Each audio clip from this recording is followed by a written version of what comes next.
aujourd'hui, je vous emmène à Nagoya et j'y vais en vélo parce que le métro c'est trop cher. Il y a à peu près 10-15 km et comme j'en ai marre que ce soit l'hiver, je vais faire comme si on était en été, donc je vais y aller en t-shirt.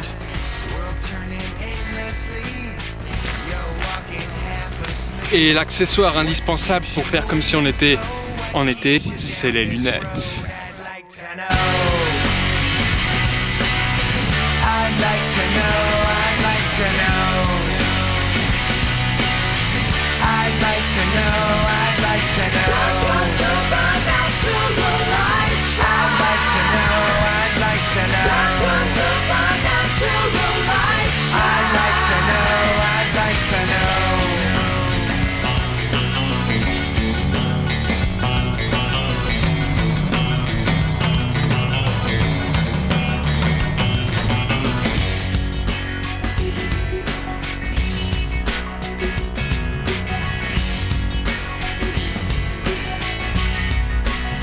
Non, alors en fait le truc le plus casse-couille à vélo, c'est que pour aller jusqu'à Nagoya, à chaque fois que tu passes une rue, on a ces trottoirs de merde qui te tapent le cul et qui t'explosent l'anus.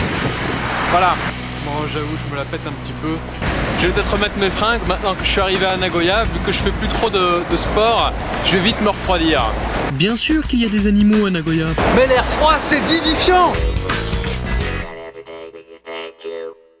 So Nina is arrived and we will come in a sort of markets, antique markets. And are you okay today, Nina? Mais on est français. Qu'est-ce que tu racontes de l'anglais? Ah ouais, c'est vrai. Donc on va aller visiter aujourd'hui, elle m'emmène visiter un petit marché d'antiquité. Voilà, surprise. Bon, alors on vient d'arriver au marché apparemment d'antiquité dans un bâtiment très récent et il y a beaucoup de vent aujourd'hui, ce qui nous fait souvent des dominos avec les vélos. C'est la fin du monde.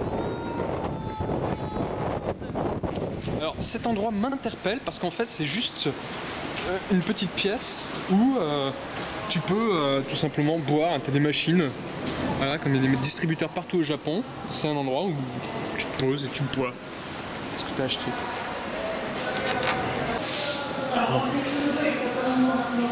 Voilà, comme dit Nina, si t'as un clodo et que t'as pas l'endroit où dormir. Voilà.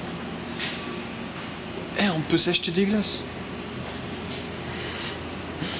Et des clopes. Quand on peut pas s'acheter à bouffer, c'est bête.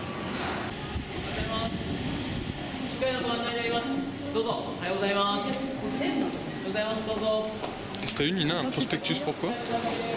Bah, je sais pas, c'est... Un prospectus pour acheter des poteries anciennes.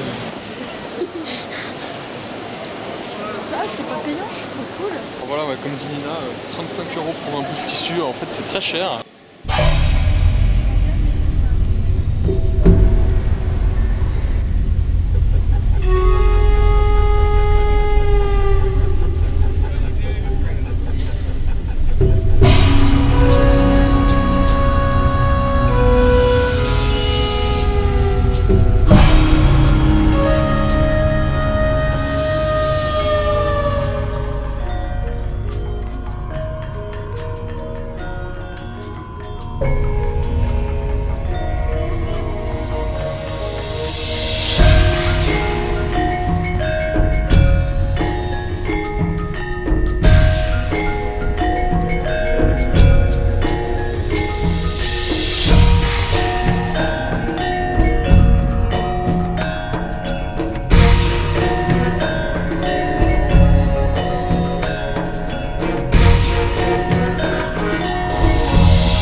Barack Obama. Finalement moi j'ai rien acheté parce que chaque fois que je demandais le prix à quelqu'un, le mec il réfléchissait pendant 10 secondes et puis d'un coup il me sortait un prix et à chaque fois je trouvais ça trop cher, donc j'avais l'impression qu'il me prenait vraiment pour un con.